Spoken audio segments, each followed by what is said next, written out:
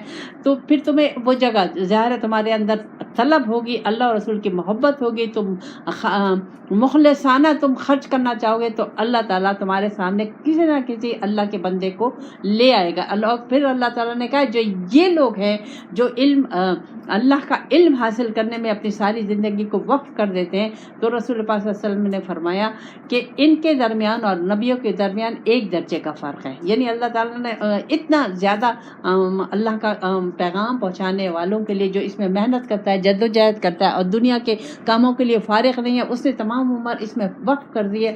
تو ان لوگوں کو اللہ تعالیٰ نے، رسول پاک صلی اللہ علیہ وسلم نے، اللہ تعالیٰ نے حضور کے ذریعے یہ کہلوایا کہ ان کا اور نبیوں کا ایک درجے کا فرق ہے۔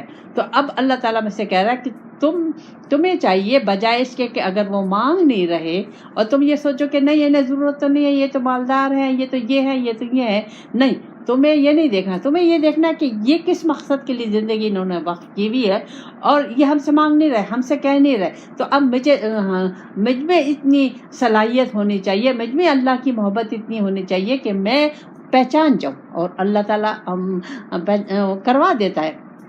یہ نہیں ہوتا کہ کوئی چیز چھپی ہے اور ہمیں پتہ نہیں چل رہا، نہیں، جب ہم مخلص ہوں گے، سچے ہوں گے اللہ اور رسول کے میں، تو ضرور ہمیں اللہ تعالیٰ ہماری مدد کرے گا کہ اس کو دو، یہاں دو، ادھر خرچ کرو، ایسے خرچ کرو۔ تو اللہ کہہ رہا ہے کہ وہ تم ان کے چہروں سے پتہ، یعنی چہروں سے کیا مطلب، ظاہر ہے ان کے پاس کچھ نہیں ہے۔ صحابہ صفا پہ جو صحابہ تھے، جو کچھ جو لاتا تھا وہ کھا لیتے تھے، وہ کسی سے نہیں مانگتے تھے۔ ظاہر ہے جب مانگ نہیں رہے تو بھوک تو ہے، پیٹ تو لگا ہوا ہے، گھر بار ہے، سب کچھ ہے، اس کی ضرورت کیا ہے۔ تو اللہ کہہ رہا ہے، اللہ تعالیٰ مجھے کہہ رہا ہے کہ تم ان کے چہروں سے پہچان جاؤ گے، لیکن وہ کیوں پہچان جاؤ گے، لیکن وہ لوگ کیا ہے، لا یسألون الناس الہافا، وہ کسی کے پیچھے نہیں پڑتے، کسی سوال نہیں کرتے، کسی کے کپڑے پھاڑ کے نہیں لیتے، یہ جیسے فقیر لگے ہوئے ہوتے ہیں، ایک دو بد دعائیں بھی دے رہے ہیں، یہ بھی دے رہے ہیں، وہ بھی دے رہے ہیں، ایسا نہیں کرتے، وہ بالکل سوال سے بچتے ہیں اور اللہ نہیں چاہتے کسی کو۔ پھر اب مجھے اللہ کہہ رہا ہے وما تنفقوا من خیر فإن اللہ بہ علیم، جان لو تم جو خرچ کرو گے وہ تمہارے لیے ہے، اور اللہ کو معلوم ہے کہ تم کیا خرچ کر رہے ہو، کس نیت سے کر رہے ہو، کس اس مقصد کے لیے جو بھی تم اپنا خرچ کر رہے ہو وہ اللہ کو معلوم ہے۔ اب یہ ایک یقین کی کیفیت ہے، جب میرا اللہ سے کنیکشن ہوگا تو وہ یقین آ جائے گا۔ اس وقت تو ہمیں یقین نہیں ہے، اور ہم تو یہی دیکھتے ہیں بھائی یہ مالدار ہے، یہ ہے، اس کو ضرورت نہیں ہے، اس کو ضرورت نہیں ہے، اس کو ضرورت نہیں۔ اللہ کہتا ہے اگر خرچ کرنا ہے سب جگہ خرچ کرنا ہے، لیکن زیادہ فائدہ تمہیں ہوگا متقی لوگوں کے پہ خرچ کرو، جو اللہ کی، جنہوں نے اپنی زندگی اللہ والوں کے لیے وقف کر دی، ان پہ خرچ کرو۔ پھر اللہ تعالیٰ آگے فرماتا ہے، اللہ تعالیٰ مجھے کہہ رہا ہے کہ دیکھو الذین ینفقون اموالہم باللیل والنہار سرا وعلانیۃ فلہم اجرہم عند ربہم ولا خوف علیہم ولا ہم یحزنون۔ اللہ تعالیٰ کہہ رہا ہے تم اپنا مال رات دن، یعنی اس کے لیے کوئی وقت نہیں ہے، ہم نے جو رمضان مقرر کیا ہوا نہیں، اللہ کہتا ہے رات دن، ظاہر یا چھپے ہوئے جو بھی تم خرچ کرو گے اس کا اجر میرے پاس ہے، یہ یاد رکھو کہ اس کا اجر میرے پاس ہے۔ لیکن نیت اگر اللہ کی ہوگی، نیت اگر دنیا داری کی ہوگی تو پھر اللہ تعالیٰ اس کا اجر نہیں دیتا، اس کا جو اجر ہے وہ دنیا میں ملتا ہے، آخرت میں اس کا اجر نہیں ہے، دنیا میں بھی وہ اجر نہیں ملے گا۔ دنیا میں اگر ہم دنیا کی نیت سے جو ہم خرچ کرتے ہیں تو یہ ہمیں تکلیف ہی پہنچاتے ہیں، ہمیں نقصان ہی پہنچاتے ہیں، ہمیں اللہ اور رسول سے نہیں ملاتے۔ ہمارے خرچ کرنے کا مقصد اللہ اور رسول ہے، اللہ کی رضا ہے، اللہ کا دیدار ہے، اللہ سے ملاقات ہے۔ اگر میں اس مقصد کے لیے اپنا تن من دھن سب خرچ کر رہی ہوں تو اللہ کہہ رہا ہے چاہے رات دن ہر وقت خرچ کرتے رہو، چھپ کے کرو، اعلانیہ کرو، یہ اجر میرے پاس ہے تمہارا۔ اور یہ نہیں ہوگا کہ تم نے خرچ کر لیا تو تم کہو گے کہ کسی نے دیکھا نہیں، کسی نے کچھ تعریف نہیں کی، نہیں، کسی کو دیکھنے کی ضرورت نہیں ہے، تعریف کرنے کی ضرورت نہیں ہے، کسی قسم کا تمہیں نقصان بھی نہیں ہوگا، تمہیں اس چیز کا یہ بھی نہیں ہوگا کہ بھائی میں نے اتنا مال خرچ کر دیا مجھے تو کچھ ملا نہیں، یہ بھی نہیں ہوگا، کیونکہ یہاں اللہ تعالیٰ ذمہ داری لے رہا ہے کہ نہ خوف ہوگا کہ کیا ہوگا اور نہ غمگین ہوگے۔ جو رہ گیا وہ اس کے پیچھے دنیا میں جو اللہ تعالیٰ نے دولت دی ہوئی ہے اور اللہ کی رضا کے مطابق حلال دولت کو خرچ کر رہے اور وہ رہ بھی جائے تو غم نہیں ہوگا، کیونکہ ہمارا مقصد تو صرف اللہ ہے۔ تو اللہ کہتا ہے کسی قسم کا نہ خوف ہوگا، نہ غم ہوگا، نہ قبر کا خوف ہوگا، نہ آخرت کا خوف ہوگا، سارے خوف ہر کچھ اللہ لے لے گا۔ اور اللہ تعالیٰ میں سے کہہ رہا ہے کہ تم اپنے کو خالص کر لو، اپنی نیت کو خالص۔ اللہ یہ نہیں دیکھتا کہ تم لاکھوں دے رہے ہو کہ تم 10 روپے دے رہے ہو، اللہ تعالیٰ کو نیت کو دیکھتا ہے۔ جیسے اللہ نے کہا نا کہ مجھے گوشت اور خون تمہارا نہیں پہنچتا، میں تمہاری نیت پہنچتی ہے کہ تم کیا، اور تمہارا وہ جذبہ، تمہاری وہ محبت ملے گی۔ تو اب یہ تمام جو اللہ تعالیٰ جس طریقے سے کہہ رہا ہے، اب مجھے اپنے میں یہ چیزیں پیدا کرنی ہے، مجھے غور و فکر کرنا ہے، تدبر کرنا ہے کہ میں کیوں خرچ کر رہی ہوں، مقصد کیا ہے، کیا اس سے حاصل کرنا چاہ رہی ہوں، کیا اس کا مقصد میرا اللہ کی رضا یا دنیا داری ہے، یہ دنیا کی کوئی مفاد ہے۔ اگر تمام چیزوں کو دنیا کا لیا جائے تو اس میں مفاد کا لفظ لیں گے تو وہ جامع ہے۔ تو ہمیں کسی سے کوئی چیز نہیں چاہیے، کسی سے نہ کوئی تعریف چاہیے، نہ کوئی ان سے دنیا کا کوئی فائدہ چاہیے، کچھ نہیں، نہ عزت چاہیے، نہ سلام چاہیے، کچھ بھی نہیں چاہیے۔ یہ تمام چیزیں ہمیں اپنے آپ سے ہٹانی پڑیں گی، کیوں کہ جس وقت ہم خرچ کرتے ہیں تو اس وقت ہمارے ذہنوں میں اگر اللہ کی رضا نہیں ہے تو پھر کیا ہے، دنیا داری ہے کہ میں اس کو اتنا دے رہی ہوں تو وہ مجھے بدلے میں اتنا دے گی، میں اس کا ایسے خیال رکھ رہی ہوں تو وہ میرا خیال بھی میرے ضرورت کے وقت کام آئے گی، وہ میرا سہارا۔ اب یہ تمام چیزیں یہ شرک ہے۔ مجھے کسی کو اپنا سہارا جاننا اور کسی کو سامنے رکھ کے خدمت کرنا پیسوں سے، مال سے، جان سے، حل سے، یہ شرک ہے۔ تو ہمیں اس شرک سے بچنا ہے، اور ہمیں اپنے کو، ہم خرچ تو کر رہے ہیں، ہم کہتے ہیں اللہ کے لیے خرچ کر رہے ہیں، لیکن ہمارے ذہنوں میں اللہ نہیں ہے، ہم زبان پہ اللہ ہے لیکن طریقہ کار عمل میں ہمارا نہیں ہے۔ تو اب اللہ تعالیٰ نے ہمارے وہ تمام جو تھے، ہر ایک کا ذہن میں یہ ہوتا ہے کہ ہم کہاں خرچ کریں، کہاں خرچ کریں۔ اب کہاں خرچ کرنے کا مطلب یہ ہے کہ کس طریقے سے، اگر میرے ذہن میں یہ کہ میں کہاں خرچ کروں کہ مجھے اللہ میں سے راضی ہو جائے اور میں اللہ کا دیدار مل جائے، میں اللہ کا قرب حاصل کر لوں، تو یہ نیت زیادہ بہتر ہے بجائے اس کے کہ ہم دنیا کی کوئی نیت کریں اور اللہ کے لیے خرچ کریں۔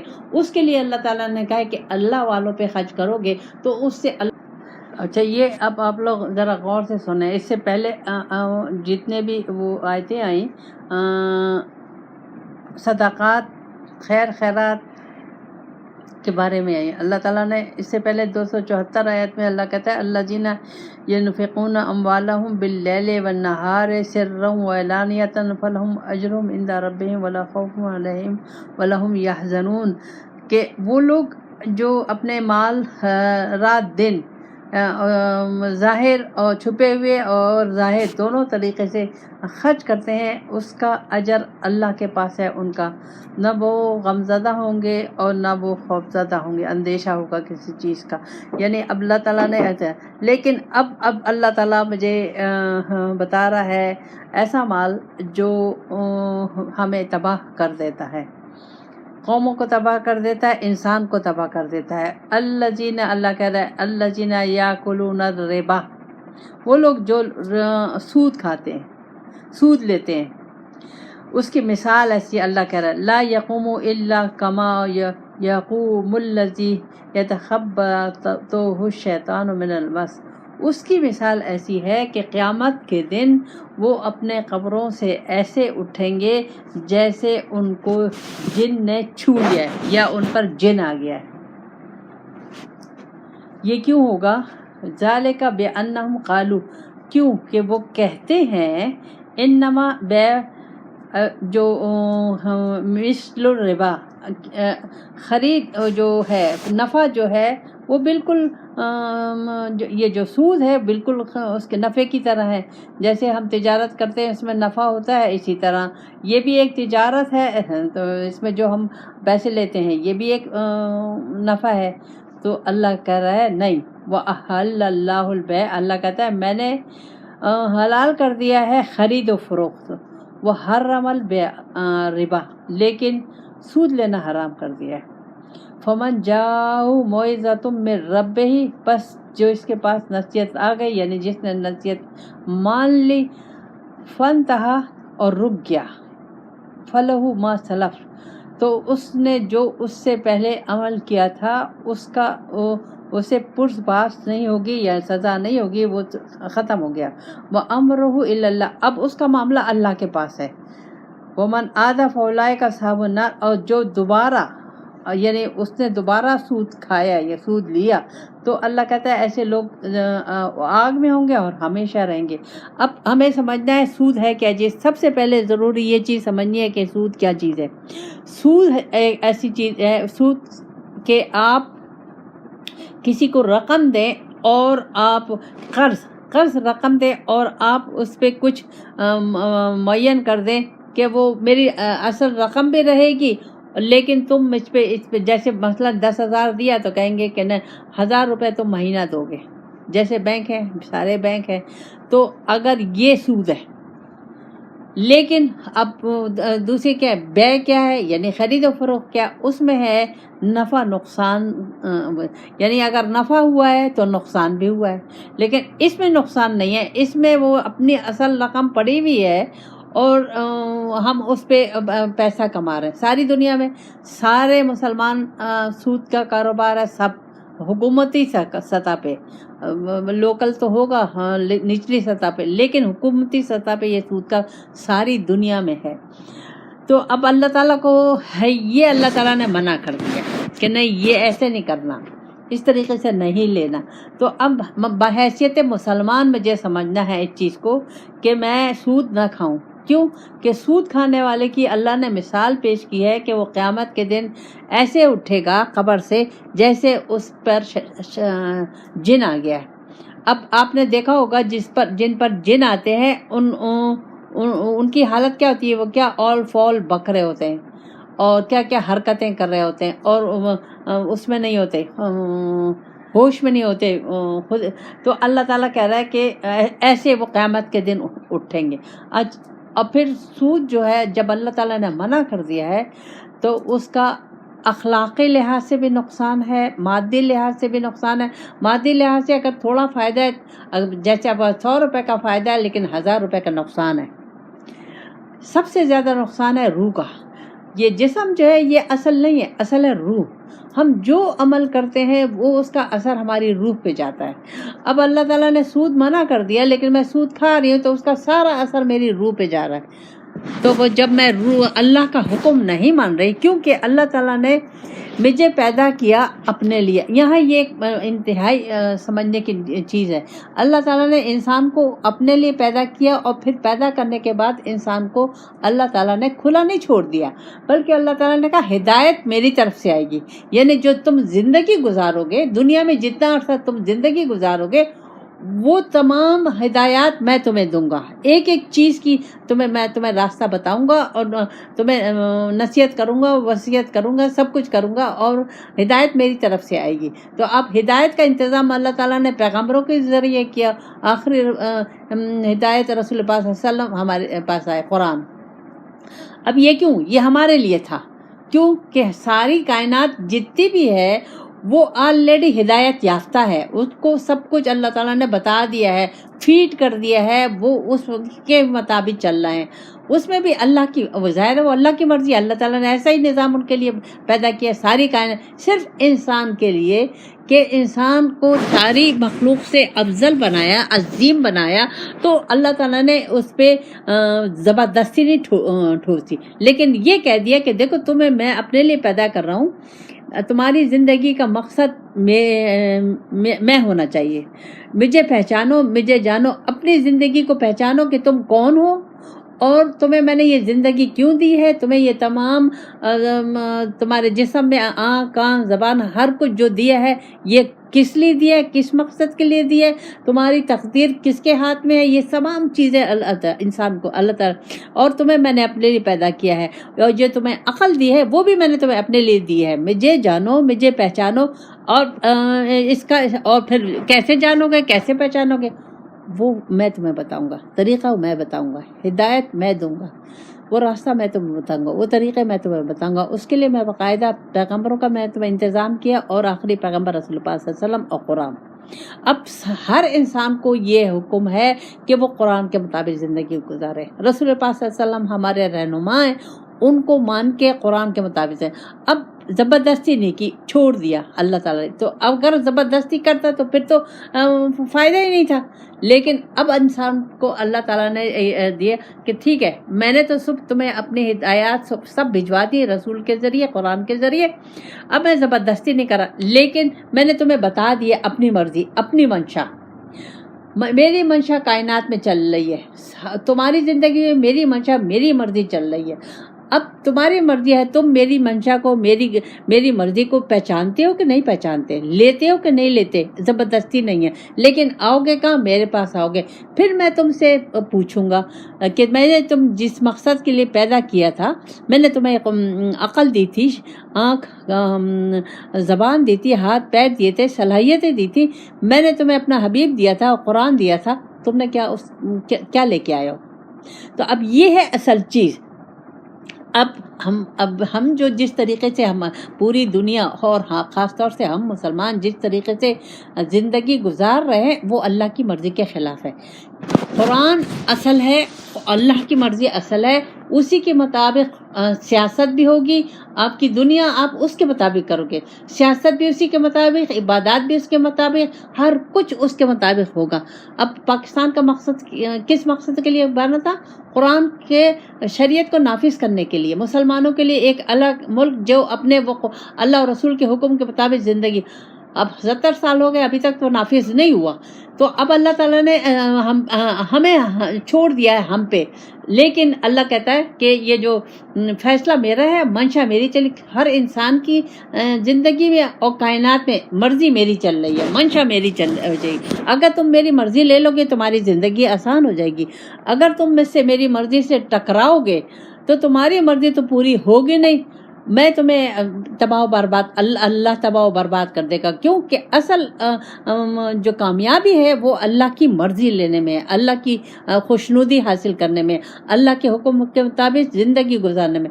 اب اللہ تعالیٰ نے مجھے جیسے میرے جسم کے لیے دنیا کے یہ اسباب پیدا کیے ہیں رزق کے لیے، اسی طرح میری روح کے لیے بھی اللہ تعالیٰ نے ایک رزق کا بندوبست کیا ہے، اس کو ترقی دینے کے لیے، اس کو تر و تازہ رکھنے کے لیے، اس کو اپنے قریب رکھنے کے لیے اللہ تعالیٰ نے مجھے رسول پاک صلی اللہ علیہ وسلم اور قرآن دیے، اور قیامت تک اللہ کے دوست آئیں گے جو مجھے ہمیں سمجھائیں گے اللہ کا راستہ، اللہ۔ اور تو اب اللہ تعالیٰ کہہ رہا ہے کہ اگر تم نہیں مانو گے میں نے تو ٹھیک ہے تمہارے کر لو، سود کھا لو، لیکن تمہارا حشر یہ ہوگا، یہ اب اللہ تعالیٰ نے مجھے حشر بتا دیا ہے۔ تو اب ہم عورتوں میں اگر کوئی سودی کاروبار کر رہا ہے اور سودی کے پہ پیسے لے رہا ہے تو وہ آج بند کر دے بالکل۔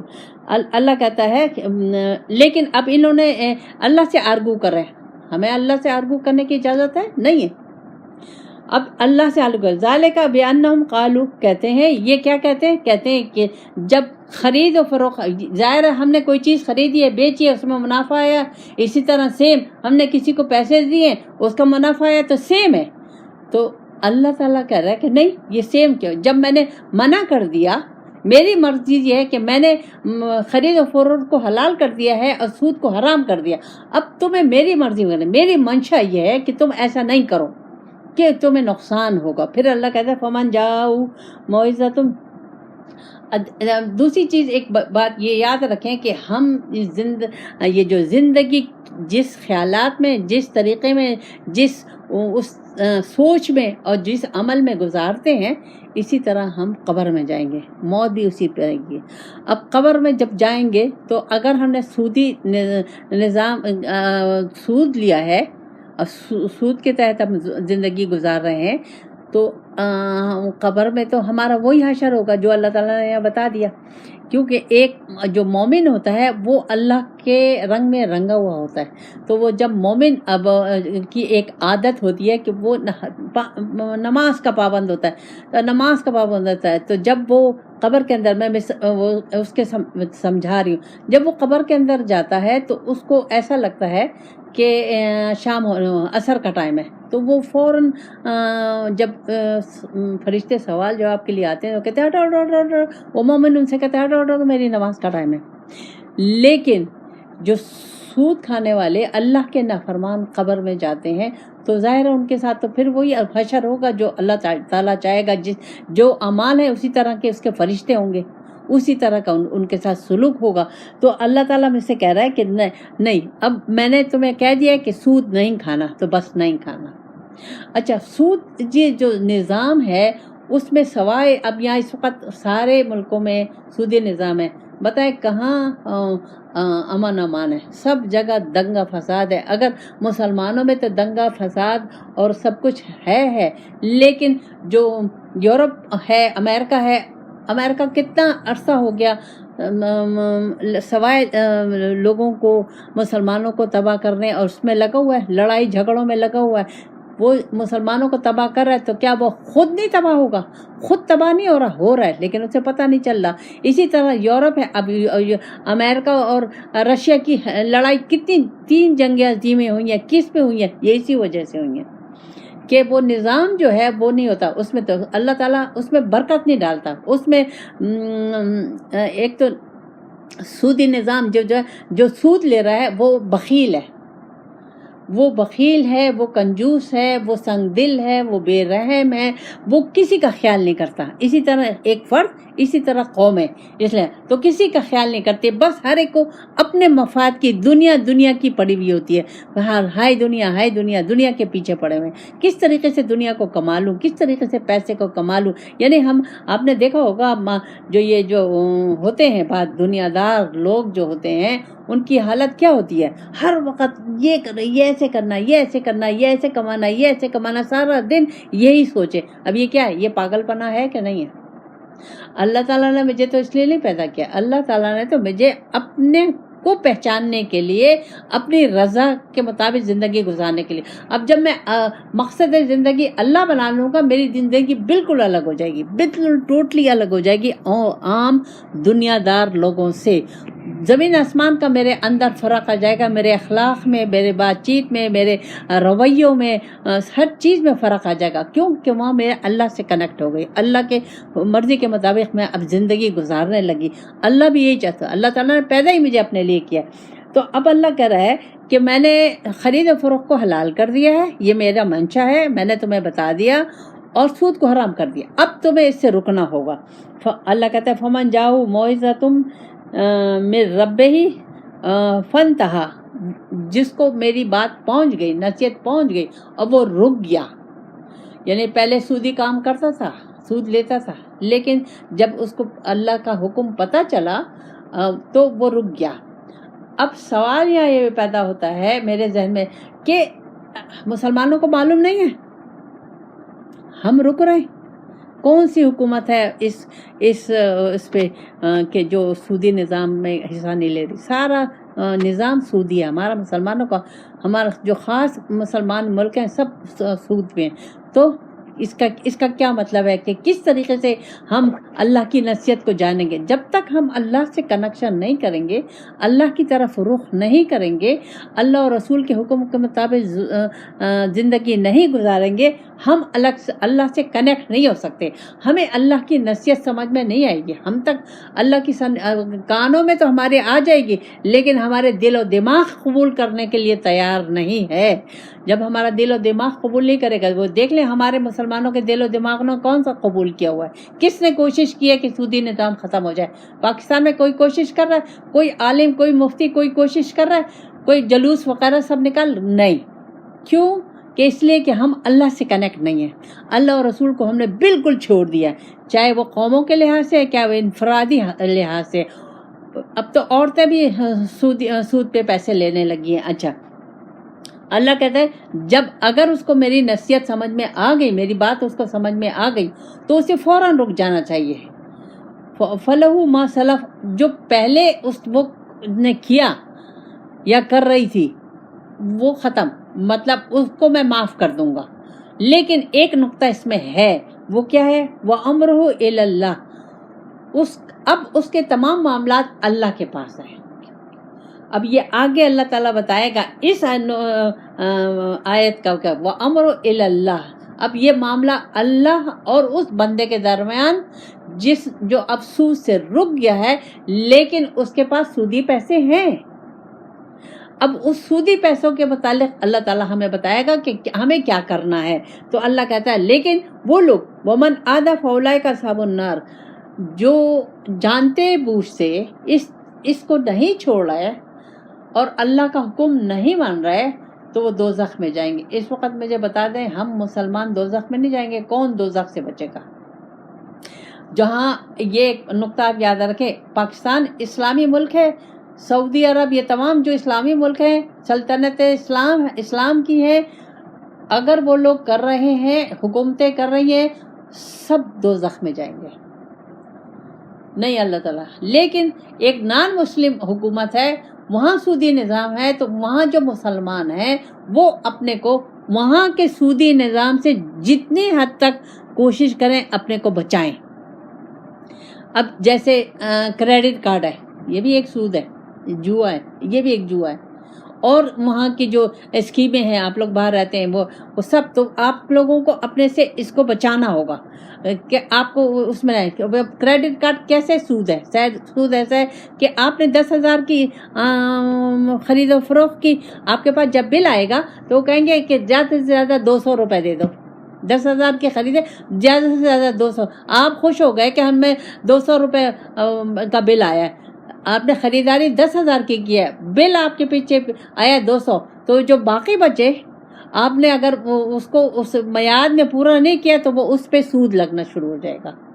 تو اس نقطے کو آپ لوگ سمجھیں اور دیکھیں کہ آپ سودی جتنا بچ سکتے ہیں باہر ملکوں میں، نان مسلم ملکوں میں سودی نظام سے بچنے کی کوشش کریں. اللہ کہہ رہا ہے یہ تمام لوگ دوزخ میں جائیں گے، ہم فیہا خالدون، ہمیشہ اس میں رہیں گے. اب سوال یہ پیدا ہوتا ہے کہ یہ جتنی اسلامی ملک ہے اور جتنے سربراہ ہیں یہ سب دوزخ میں جائیں گے. کیوں کہ جو سربراہ ہے اس کو پاس پاور ہے، اللہ تعالیٰ نے اس کو پاور دی ہے، اس کو چاہیے کہ وہ اس نظام کو ختم کرے. کون ختم کر رہا ہے؟ کوئی نہیں کر. اب ہم سے اگر عوام کی سطح پہ آ جائیں تو ہمیں آپس میں ایک دوسرے سے سودی نظام کا لین دین نہیں کرنا.